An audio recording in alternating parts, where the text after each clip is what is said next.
नमस्कार। आज हम जानेंगे चौथे श्लोक का अर्थ। अब भगवान अधिभूत, अधिदैव और अधियज्ञ विषयक प्रश्नों का उत्तर क्रमशः देते हैं।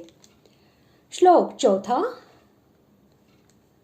अधिभूतं क्षरो भावः पुरुषश्चाधिदैवतम् अधियज्ञोऽहमेवात्र देहे देहभृतां वर। श्लोक का अर्थ। उत्पत्ति विनाश धर्म वाले सब पदार्थ अधिभूत है।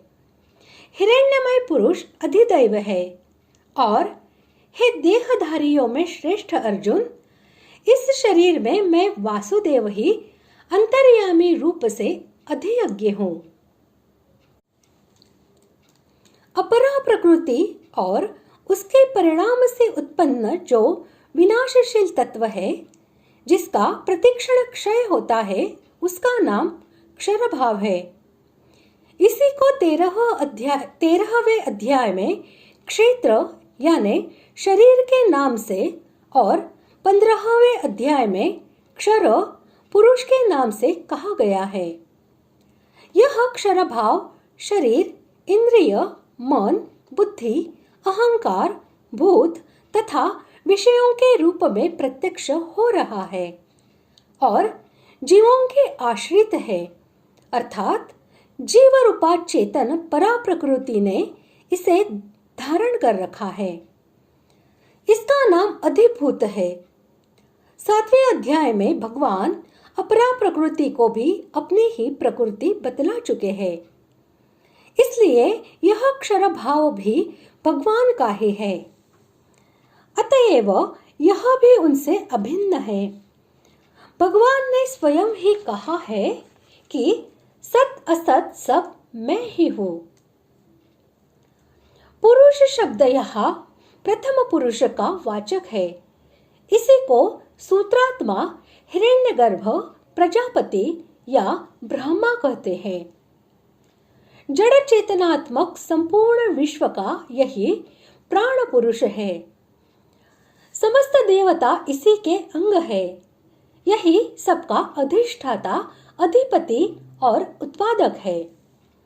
इसी से इसका नाम अधिदैव है। स्वयं भगवान ही अधिदैव के रूप में प्रकट होते हैं, इसलिए यह भी उनसे अभिन्न ही है। इस शरीर में मैं ही अधियज्ञ हूँ। इस कथन का भाव ये है कि अर्जुन ने 2 बातें पूछी थी। अधियज्ञ कौन है और वह इस शरीर में कैसे है।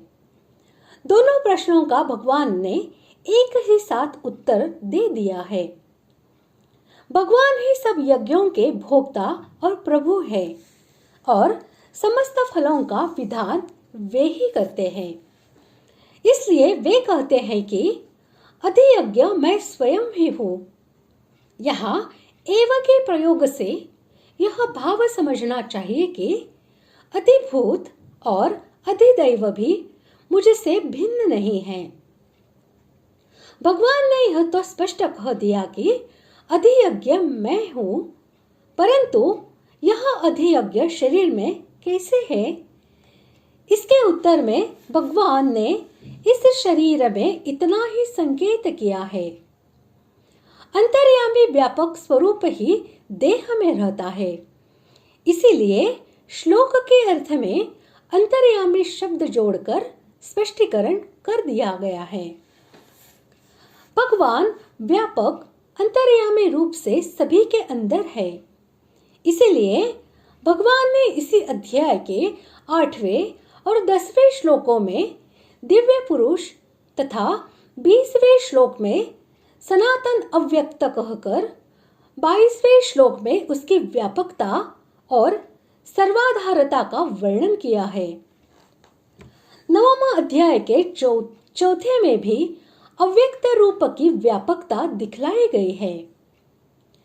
यहाँ भगवान ने अपने उस अव्यक्त, सूक्ष्म और व्यापक स्वरूप को अधियज्ञ कहा है और उसके साथ अपनी अभिन्नता प्रकट करने के लिए अधियज्ञ मैं ही हूँ यह स्पष्ट घोषणा कर दी है। यहाँ भगवान ने अर्जुन को देहभृतांवर कहकर यह सूचित किया है कि तुम मेरे भक्त हो, इसलिए मेरी बातों को संकेत मात्र से ही समझ सकते हो, इसलिए अधियज्ञ मैं ही हूँ। इतने संकेत से तुम्हें यह जान लेना चाहिए कि यह सब कुछ मैं ही हूँ। तुम्हारे लिए यह समझना कोई बड़ी बात नहीं है। इस प्रकार आज हमने चौथे श्लोक का अर्थ जान लिया है। अगले भाग में जानते हैं 5वें श्लोक का अर्थ। धन्यवाद।